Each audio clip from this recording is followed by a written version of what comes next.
Channel को subscribe जरूर करें ताकि आपसे हमारे मजेदार कार्टून कभी ना छूटे।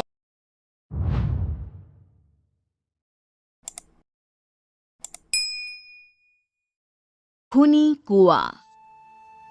सीमा गर्मियों की छुट्टियों में अपनी नानी के गांव आई थी। सीमा नानी के घर पहुंचने के बाद अपनी नानी के पैर छूती है और उनसे आशीर्वाद लेती है। तभी उसकी नानी उससे कहती है, इतनी बड़ी हो गई मेरी सीमा, चल जल्दी से हाथ मुंह धो ले, मैं तेरे लिए खाना लगा देती हूँ। भूख लगी होगी ना? हाँ नानी, भूख तो लग रही है मुझे, आपके हाथ के बने हुए पीले दाल और चावल खाने की। कितना टाइम हो गया है मुझे आपके हाथ का बना हुआ दाल चावल खाए हुए। तू तो नौकरी में व्यस्त थी, तो तुझे कहाँ से टाइम मिलेगा अपनी नानी के लिए? और जब इतने टाइम बाद आई है तो ज्यादा टाइम के लिए रुक कर जाएगी तू।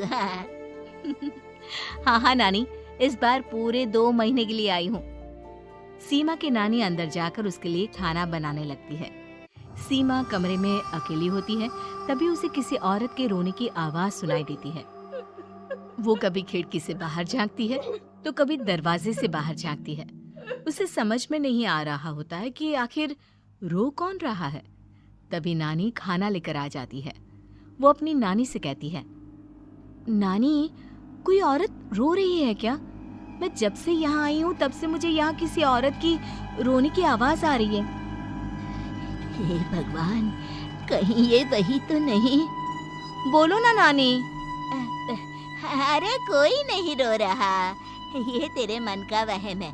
और तू ना अब खाना खा ले, ज्यादा यहाँ वहाँ की बातों में ध्यान मत दिया कर। जल्दी से खाना खा और फिर मेरे साथ आ जा मेरे कमरे में, दोनों बैठकर खूब सारी बातें करेंगे। ऐसे ही अगले दिन सीमा अपनी नानी के साथ गांव के बाजार जा रही होती है। उसी रास्ते में फिर से किसी औरत के रोने की आवाज आती है। वो अपनी नानी से कहती है, अरे नानी, क्या सच में तुम्हें अभी भी किसी औरत की रोने की आवाज नहीं सुनाई दे रही? मुझे किसी औरत की बहुत बुरी तरीके से रोने और चीखने की आवाजें आ रही हैं। मैं बहुत परेशान हूँ नानी, आखिर ये कौन है? मुझे लगता है कि सीमा को शहर भेज देना चाहिए, यहाँ रहना उसके लिए ठीक नहीं। नानी बोलो ना, आप चुप क्यों हो जाती हो? सीमा, तू घर चल, मुझे तुझसे बहुत जरूरी बात करनी है।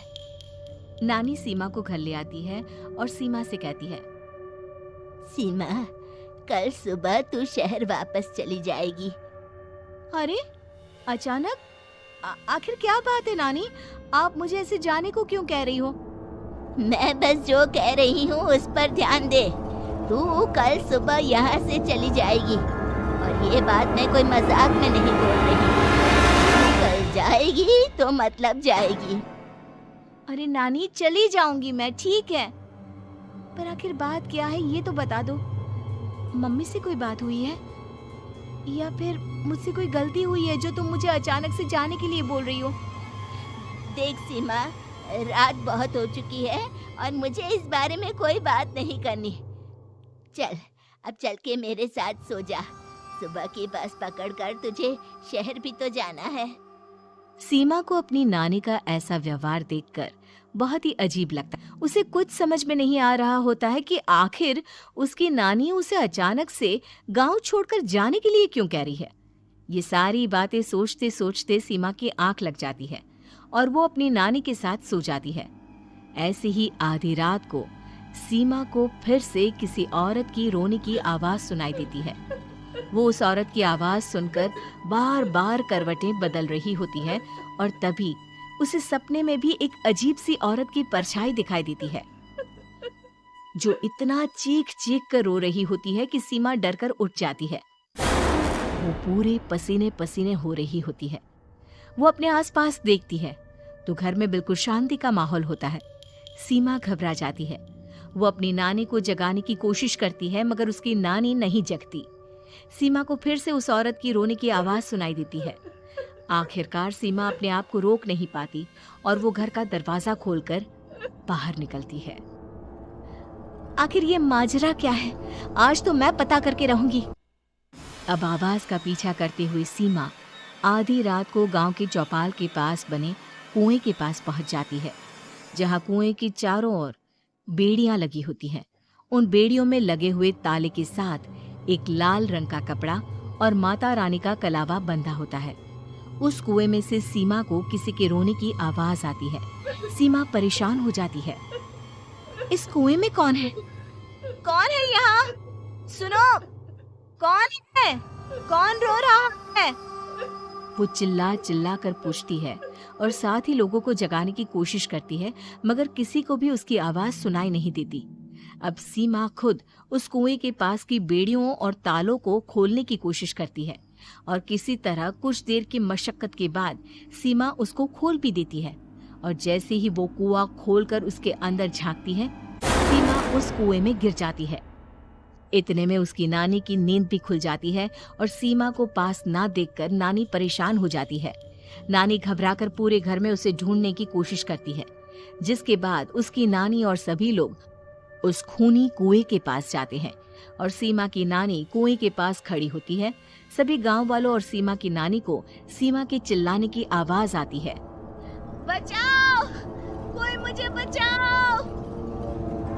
मेरी बच्ची, हम आ गए, हम तुझे बचा लेंगे। नानी, मुझे यहाँ बहुत डर लग रहा है।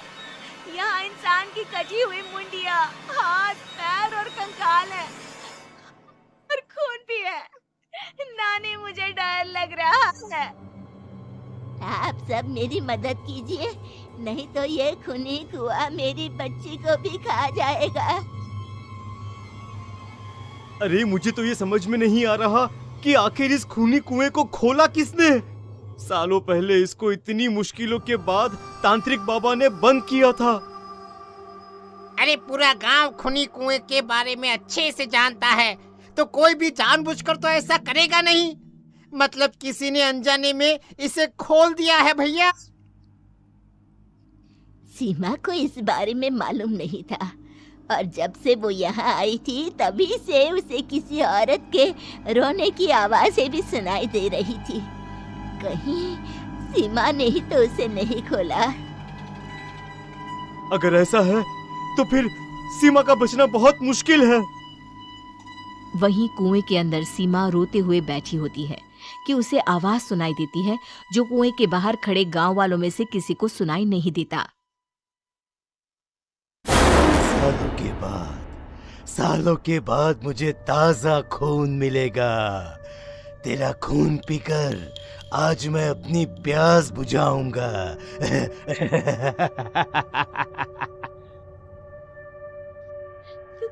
कौन है? कौन है? मत मारो प्लीज, मुझे जाने दो प्लीज। मैंने किसी का क्या बिगाड़ा है? वो तुझे मरने के बाद पता चल ही जाएगा। गांव वाले और सीमा की नानी कुछ सोच पाते, उतने में उन्हें सीमा के चिल्लाने की आवाज आती है और अगले ही पल सब शांत हो जाता है। क्या हुआ? सीमा, मेरी बेटी। माफ करना बहन, लेकिन अब सीमा वापस नहीं आएगी। हमें एक बार फिर से कुएं को बंद करना होगा। गांव वाले तभी तांत्रिक को बुला कर लाते हैं। एक बार फिर अपनी शक्ति से तांत्रिक बाबा उस कुएं को हमेशा हमेशा के लिए बंद कर देते हैं और वहां एक बोर्ड लगा दिया जाता है कि यहाँ आना मना है।